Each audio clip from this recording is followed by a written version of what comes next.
هي الصراحة راحة بس ما توصلش للوقاحة. يقول لك أنا كده ما بعرفش أجامل. حلو بس بتعرف تجرح، تعرف تكسر حد بكلمة وتقول عليها صراحة. لا، في فرق كبير جدا بين إنك تكون واضح وبين إنك تكون، أنا آسف في الكلمة، وقح.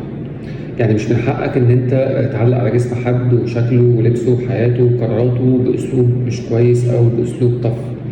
ترجع تقول أنا صريح. لا، أنت مش صريح، أنت عنيف ومتطفل ونصيحتك قاسية.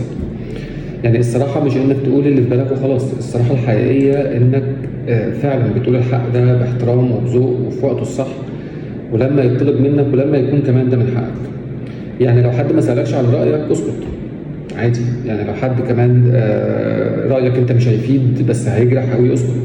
لو شايف حاجة مش عاجباك في غيرك بس مش من حقك تتدخل، أو هو أصلا ما يخصكش إن أنت تقول له نصيحة سواء بأسلوب كويس أو مش كويس، برضه اسكت.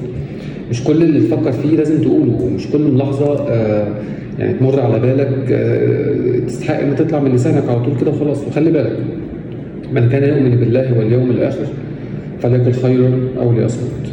فناس كتير جدا بتخسر علاقات وبتكسر قلوب وبتحرق جسور التواصل بينها وبين الآخرين باسم الصراحة. بس الحقيقة هي يعني وقاحة متغلفة بكلام حلو.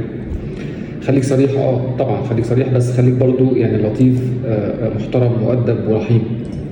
الصراحة هي مش سلاح ماشيين بنطعن بيه الناس. الصراحة الحقيقية هو إننا نوصل الحق ونوصل كلمتنا، يعني من غير ما نكسر حد ومن غير ما نأذي حد ومن غير ما نكسر شخصيته أو نكسر نفسه زي ما بنقول. فكر دايما قبل ما تتكلم، لأن الكلمة اللي بتخرج من لسانك يعني ممكن توجع أكتر من أي سلاح.